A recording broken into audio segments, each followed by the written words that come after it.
Voilà, allez, gars. Non, putain.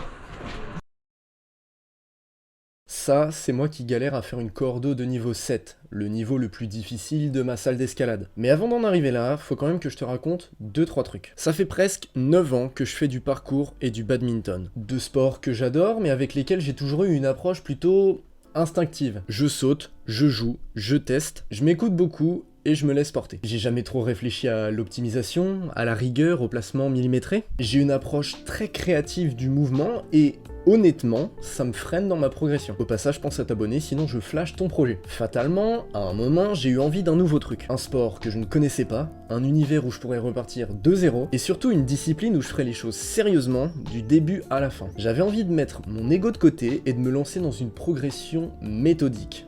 Il manque des mots. Il manque pas de mots.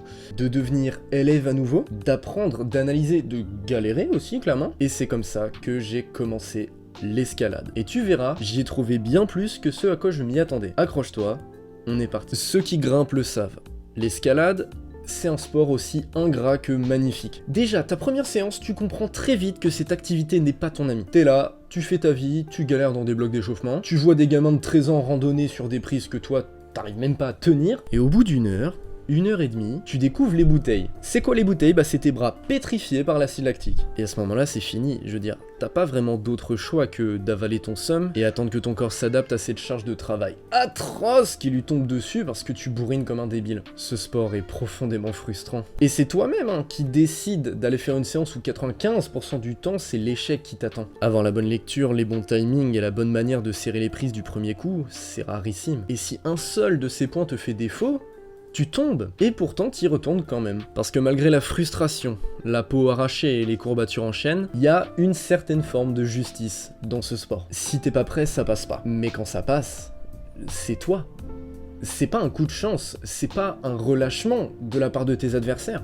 Toi, ton corps, ton cerveau et ta persévérance. Et franchement, j'ai fait beaucoup de sport dans ma vie, mais il y a très peu de sensations qui égalent ça. Je vais pas faire genre, j'ai galéré pendant 3 ans. Ça fait 9 mois que j'ai commencé, et le plus humblement du monde, j'ai eu une progression assez fulgurante. Mais faut bien que tu comprennes un truc, c'est pas tombé du ciel. Déjà, j'ai pas commencé de zéro total. J'ai fait énormément de sport tout au long de ma vie, et la pratique du parcours par exemple m'a appris à engager physiquement très fort, surtout au niveau des jambes. Oui, les jambes sont quasiment le plus important à l'escalade. Ça m'a appris à gérer mon poids et la position de mon corps dans l'espace. Le badminton, lui, m'a donné la coordination, la vitesse d'exécution et un petit peu de mobilité articulaire. Et comme j'ai décidé d'aborder l'escalade sérieusement dès le départ, j'ai progressé vite. Et pour progresser en escalade, tu as 4 leviers sur lesquels tu peux jouer. La force, la technique, la tactique et le mental. La force, j'y ai jamais vraiment touché. J'aime pas la muscu, laissez-moi tranquille. Le mental, grâce au parcours, j'ai quasiment pas eu besoin d'y toucher. Oh, j'ai dérapé.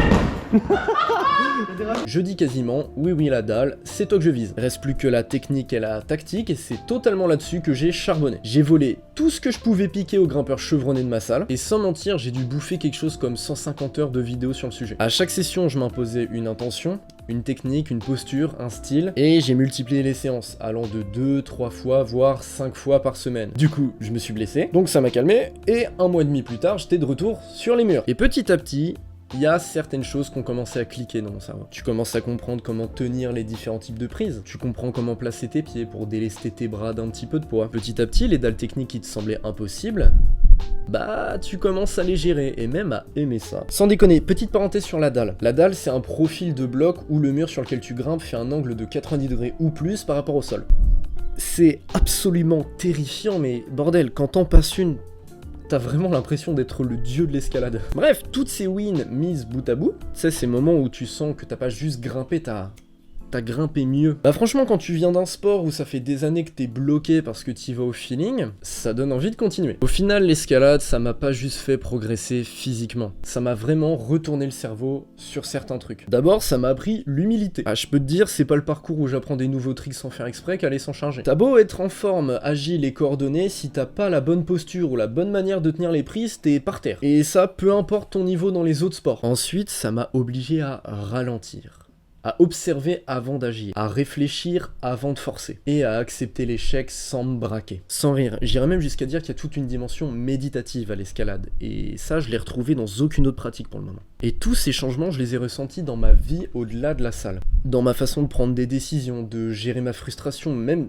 de communiquer. C'est un sport qui t'apprend à écouter ton corps, tes appuis, ton mental, et à faire le choix du mieux, pas du plus fort. Mais ce que j'aime par-dessus tout dans l'escalade, c'est cette sensation d'autonomie pure. Tu montes pas un mur pour battre quelqu'un, tu montes pour battre un problème. Une énigme en 3 dimensions, dont tu sais qu'il existe une solution et réussir à la trouver ne dépend que de toi. Quand ça passe, c'est que t'as trouvé la réponse avec les moyens du jour. Et je sais pas, il y a un côté très personnel, très présent dans cette logique. C'est devenu une sorte de rendez-vous avec moi-même, un endroit où je peux mesurer mes progrès, mes blocages et surtout mes intentions. Alors, je te garantis pas que l'escalade va te plaire. Et au passage, je fais le mariole depuis tout à l'heure, vous inquiétez pas, je suis très au courant que je ne suis qu'au début du chemin dans ma pratique. De toute façon, c'est pas compliqué là, il y a 2 mois je me suis inscrit à ma première compète, je me suis fait ouvrir en 2. C'est dur, ça fait mal, et c'est pas le sport le plus sexy quand t'as de la magnésie plein les mains et la peau arrachée, mais si t'es dans une phase où t'as besoin de renouveau, de rigueur et de vérité face à toi-même, franchement, c'est un sport qui peut réellement changer ta relation à l'effort. Moi, j'y ai trouvé bien plus qu'un simple terrain de jeu, j'y ai trouvé un miroir. Un endroit où je redeviens élève chaque semaine, et j'espère que ça va durer encore longtemps. Dis-moi en commentaire si toi aussi t'as trouvé une pratique ou un sport qui a permis de te remettre à zéro. Ou si t'as envie de t'y mettre, bah hésite pas à poser tes questions, j'essaierai d'y répondre. Et si t'es encore là, c'est que la vidéo t'a parlé. Alors pense à t'abonner, c'est vraiment très utile pour la chaîne. Et d'ici là, porte-toi bien, on se retrouve samedi dans une prochaine vidéo. Ciao.